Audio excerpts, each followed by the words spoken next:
And now, Public Access presents Men on Films. Hello, I'm Blaine Edwards. And I'm Antoine Merriweather. And welcome to Men on Films. We're going to be reviewing the latest films. From a male point of view. First up is that controversial movie, Do the Right Thing. Now, I really like little Spike Lee's courage in making this film. I especially like the way he mixed the racial tension with the violence in order to give his message. Do the right thing. Come on out the closet. Don't be afraid to be who you is. Black, white, or whatever. Ain't that the truth, Ruth? Now I'd like to talk about an exciting new film, Karate Kid Part 3. It's all about men working out their problems in a very physical way. It was all so primitive. And you know, I really enjoyed Mr. Miyagi, played by little Pat Morita. Ooh, and that Ralph Macchio. 3 words, fabulism.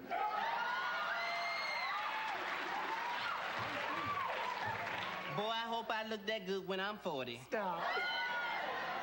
But I have to disagree. I disagree. There's just too much violence in this movie. Don't get mad.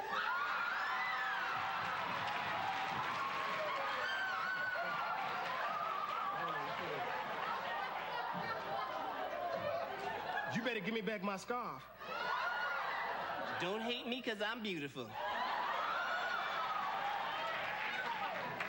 They went all wrong. What's all this kicking about? This is a movie about relationships. This could have been a beautiful picture about the special friendship between a mature, masculine, older man and a tender, ripening, consenting young man. See, I think America's ready for that. You know I am. I bet you is. Now I'd like to talk about a film I've been anxiously waiting to see, Great Balls of Fire. I ain't gonna touch it. But the title alone gets 2 snaps up.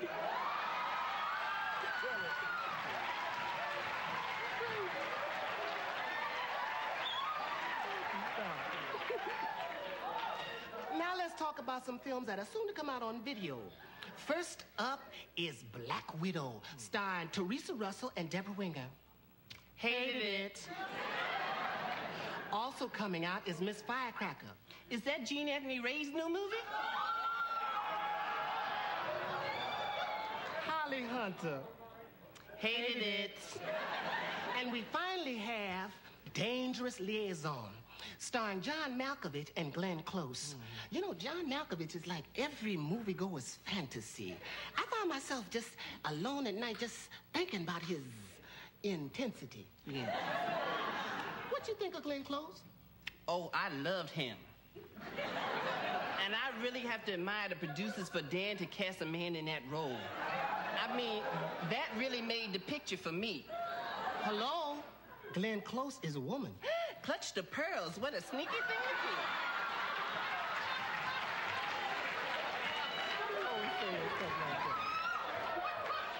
to do. Well, looks like we almost out of time. Would you join us next week when we talk about Mel Gibson's Lethal Weapon?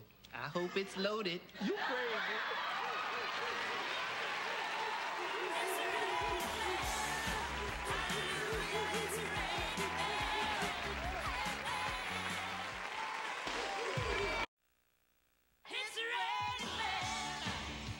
And now, Public Access Television presents Men on Art.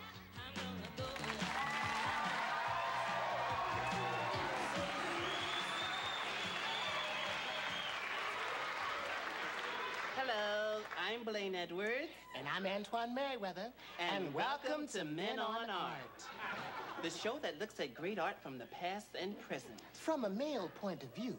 Yes, the first little piece we'd like to don't discuss... forget our sponsor. What? Don't forget our new sponsor. Oh, good golly, Miss Molly, that's right.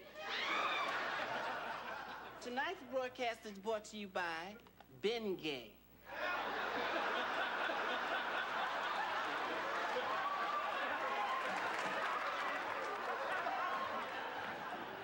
I ain't gonna touch it. Ben did. As I was saying, our first piece we're going to discuss is Rembrandt's The Night Watch. This is so nice to see male bonding. See how they all dressed up with the swords and acting butch, but they still together. Here. Our next piece we're gonna discuss is Leonardo da Vinci's Mona Lisa. Hated it.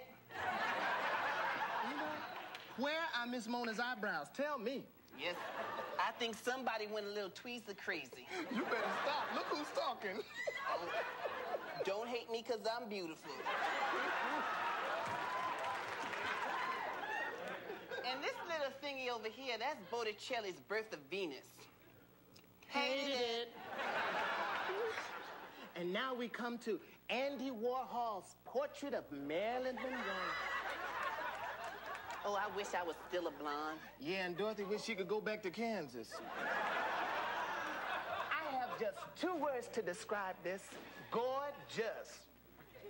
I have to disagree. Marilyn was nothing but a slut. I mean, 2 Kennedys and a mafioso, that trash was working overtime. Oh, you are so wrong. Miss Marilyn was the last true diva.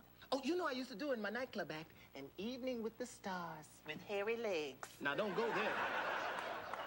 I'm sorry, Twan.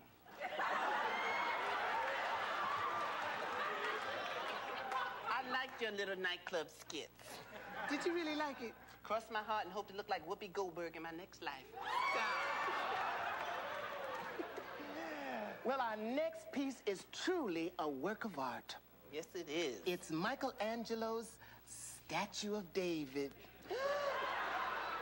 Gasp and swoon, I just caught the vapors.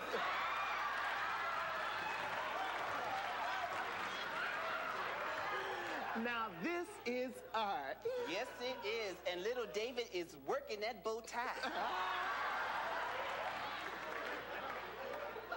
You know that was my idea. Yes, we're gonna have to give this one 2 snaps up in a circle.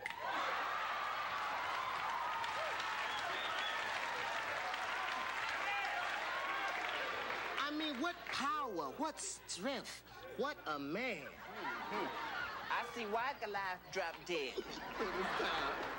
Well, it looks like we're just about out of time. Join us next week when we'll be looking at Gainsborough's The Blue Boy.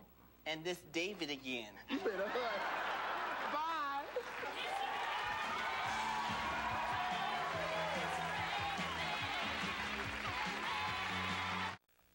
And now, Public Access Television presents Men on Books.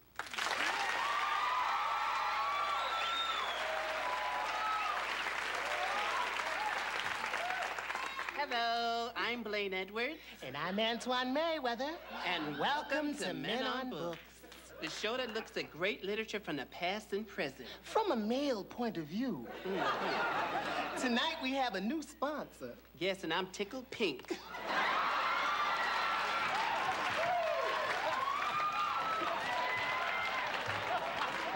This show is brought to you by Wang. Don't they make computers? Mm-hmm. Our first classic is a book called Robinson Crusoe. It's all about a story of a white man who suddenly finds himself stranded on a desert island and how he forms a beautiful friendship with a virile yet submissive black man. The author is Daniel Defoe. Now, if he's anything like that cute little Willem Dafoe, I'll be his Friday, Saturday, and Sunday. Here. Our next book is Little Women. Hated it. Then, of course, there's Little Men. Hated it. Then we have Roughing It. It's a happy tale. Yes, this is a story about men romping through the wilderness at a time when our country was still open to exploration. It was written by Samuel Longhorn Clemens, known to most people as Mark Twain. You know, if I ever had a son, I'd love to name him Longhorn. If you ever have a son, I'll grow all my hair back. Or you gonna make me read you on public access? Don't get mad. Look, I know who I am. Do you?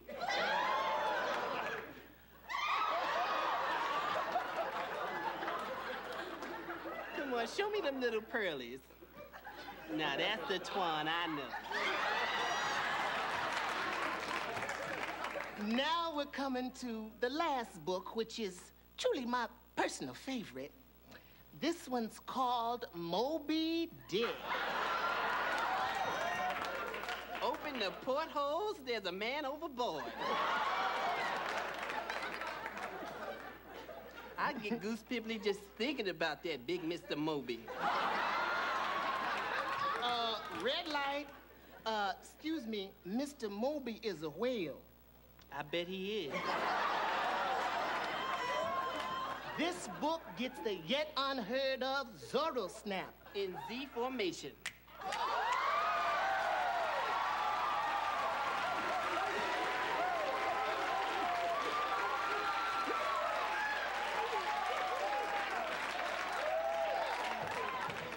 You know, I really got wrapped up in this story of men out on the open sea, danger lurking around every corner, and them all snuggled up in them tiny little cabins. Just made me want to hoist my sail and shove off with them. Me too. I paid top dollar just to be a stowaway in that store. Oh, ditto. Well, that's our show for tonight. Yes, join us next time when we'll be reviewing some of Dickens. Yes, we'll be talking about the classic A Tale of Two Cities. I hope one of them is San Francisco.